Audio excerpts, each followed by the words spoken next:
ibyiyumviro bidasanzwe uwabyumva n'uwigeze kubigira.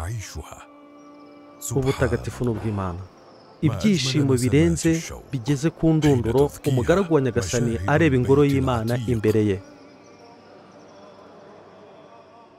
Imana yaravuze iti, mwuzuze umutambagiro mutagatifu wa hija ndetse na umura kubera Imana.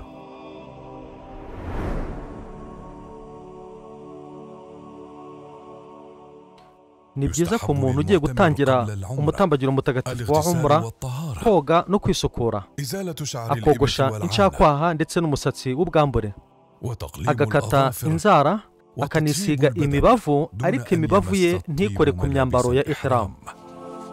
Mu bishura by'umweru nk'ikimenyetso cyo kubabarirwa ibyaha, umugabo yambara ibishura bibiri, icyo akenyera n'icyo yitera, naho umugore yambara imyambaro iyo ari yo yose imukwiye kandi ibereye ingoro y'Imana, nta bintu byo kwirimbisha. Urugendo rutagatifu rutangirira miqati cyangwa aho bafatira umugambi. Mu nzira werekeza i Maka, ugiye gukora umutambagiro mutagatifu anyura ahantu habigenewe hafatirwa umugambi. Dhul Hulayfa akaba ari ahantu abantu b'i Madina bafatira umugambi. Al-Juhfa akaba ari ahantu abantu bo muri Siriya bafatira umugambi. Qarnul Manazil akaba ari ahantu abantu bo mu burasirazuba bwa Saudi Arabia bafatira umugambi. Yalamlam akaba ariho abantu bo muri Yemeni bafatira umugambi. Dhatu Irqi akaba ariho abantu bo muri Iraq bafatira umugambi. Utu duce abadutuye niho bafatira umugambi, cyangwa se abazi Maka banyuze mu nzira yaho, naho abantu b'i Maka bagafatira umugambi ahitwa Adna al-Hil. Biri mu migenzo myiza ko umuntu ugiye gukora umutambagiro mutagatifu wa umura anyura ahafatirwa umugambi w'ubwe, akawufata akavuga ati, Mana Nyagasani, ndakwitabye kandi nje gukora umura. Yatekereza ko ashobora kurara atageze i Maka, akongeraho aya magambo, akavuga ati, Mana Nyagasani, ndamutse ntahageze umugambi wanjye urakomereza aho ndaza kuba ngeze. Naho abanyura hejuru y'utu duce dufatirwaho umugambi nk'abari mu ndege, ni ngombwa ko bashyiraho umugambi bageze hejuru y'utu duce, kandi ntibyemewe ko barenga turiya duce badashyizeho umugambi. Hanyuma umuntu umaze gushyiraho umugambi hari ibintu agomba kwirinda. Icya mbere, gukora ku musatsi we, kogosha cyangwa kugabanya. Cya kabiri, guca inzara. Cya gatatu, kwisiga imibavu. Icya kane, kwambara imyenda idoze. Cya gatanu, gutwikira umutwe. Cya gatandatu, gukora imibonano mpuzabitsina cyangwa ibikorwa biyibanziriza. Cya karindwi, guhiga. Icya munani, kwambaraga cyangwa se kwipfuka mu maso ku bagore. Icya cyenda, kurambagiza cyangwa gushyingiranwa. Hamwe n'icyubahiro cyinshi n'urukundo, uje gukora umra yinjira mu ngoro y'Imana ntagatifu, akinjira n'ikirenge cye cy'iburyo nk'uko byagaragaye muri suna z'intumwa y'Imana. Yarangiza akavuga ati, أعوذ بالله العظيم وبوجهه الكريم وسلطانه القديم من الشيطان الرجيم اللهم افتح لي أبواب رحمتك. agikubita amaso ingoro y'Imana ya Al-Kaaba, ahita ahagarika talbiya ariyo labbaik Allahumma labbaik, akerekeza ku nguni iriho ibuye ry'umukara kugira ngo abe ariho atangirira tawafu. Biri mu migenzo myiza gukora icyitwa al-intibah, nacyo ni ugufata igishoro cyo hejuru ukakinyuza mu kwaha kw'iburyo, ku buryo urutugu rw'iburyo ruba rugaragara kandi urutugu rw'ibumoso ruhishe cyangwa se rwo rutwikiriye. Hanyuma agatangirira tawafu ahateganye n'ibuye ry'umukara, akerekeza akaboko ke k'iburyo ku ibuye ry'umukara, akavuga ati, Allahu Akbar, Imana niyo nkuru. Ni byiza kuri we ko iri buye arikoraho cyangwa akarisoma iyo bigaragaye ko nta wundi biri bubangamire.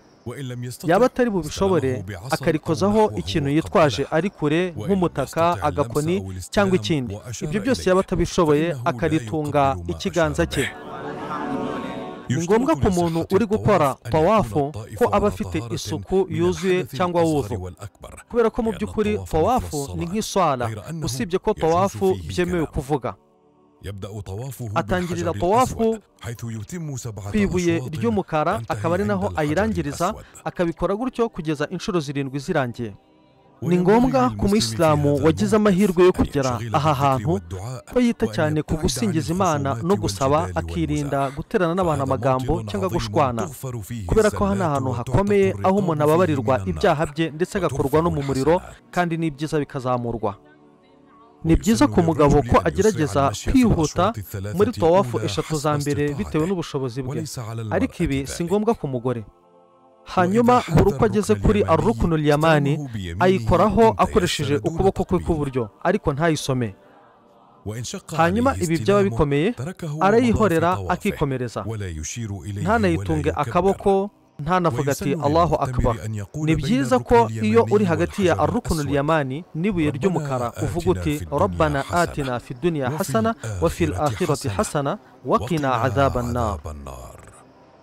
Iyo urangije tawafu ya karindwi utwikira rwa rutugu rwari rutwikuruye, warangiza ukerekeza inyuma ya makamu Ibrahim ukahasengera iraka ebyiri iyo bigushobokeye, bitagushobokera ukazisengera ahandi aho ariho hose mu musigiti.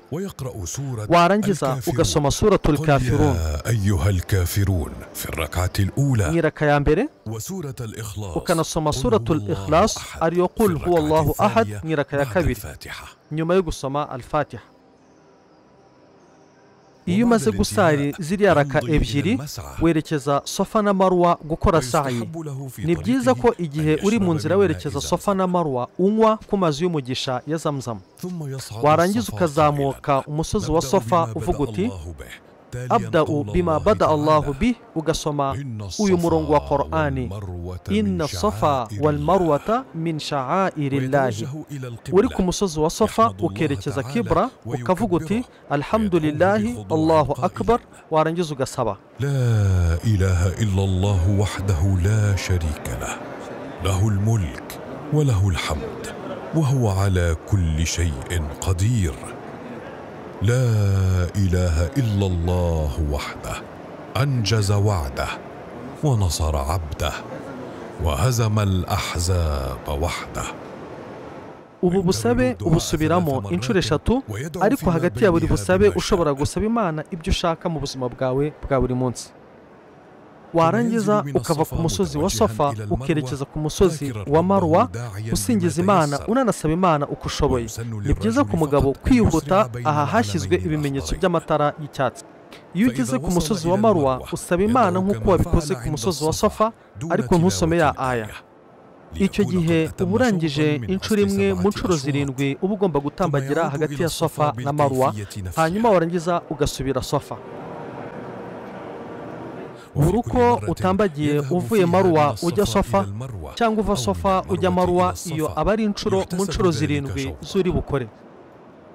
Akomeza gutyo kugeza asoje ku nshuro ya karindwi, aho asoreza ku musozi wa Marwa. Umugabo iyo asoje uyu mutambagiro aba agomba gusubira mu buzima busanzwe, ari uko abanje kogosha umutwe wose cyangwa kugabanya umusatsi. Naho umugore agabanya umusatsi we, ariko ibyo akabikora ku musatsi wose. Nyuma yaho ibyari biziririjwe kuri wowe uba ushobora kubikora. Iyo urangije kogosha cyangwa kugabanya, icyo gihe umura ibirangiye. Si ngombwa gusari iraka ebyiri nyuma yo gukora umra, kuko bitigeze bigaragara mu buzima bw'intumwa y'Imana Muhammad sallallahu alayhi wasallam. Muvandimwe mu Islam, wavuye iyo bigwa uje gukora umutambagiro mutagatifu wa umra, gerageza kuwukora nk'uko twabyigishijwe n'intumwa y'Imana Muhammad sallallahu alayhi wasallam, kandi unanibuke gusaba Imana, hari ubwo Imana yakwakira ubusabe bwawe. Iyi video igaragaza uko umra ikorwa mwayiteguriwe n'ikigo gifite mu nshingano zacyo ubuyobozi bw'umusigiti w'Imaka n'uw'i Madina, ar-Ri'asatul 'Ama li shu'uni al-Masjid al-Haram wal Masjid an-Nabawi al-Sharif, kiyobowe na Fadilat al-Sheikh Dr. Abdurrahman As-Sudais hafizahullah ta'ala. Hanyuma mukaba mugejejweho ibisobanuro by'ivideo ku nkunga y'ikigo gikorera mu Rwanda Al-Ihsan Services Limited, gitanga visa zitandukanye zo mu gihugu cya Saudi Arabia, harimo na visa ya umra cyangwa se visa ikenerwa n'abifuza kujya gukora ibi bikorwa bya umra tumaze kubona. Dusabe Imana twese kuzadushoboza gusura ingoro yayo ntagatifu. Wassalamu alaikum wa rahmatullahi wa barakatuh.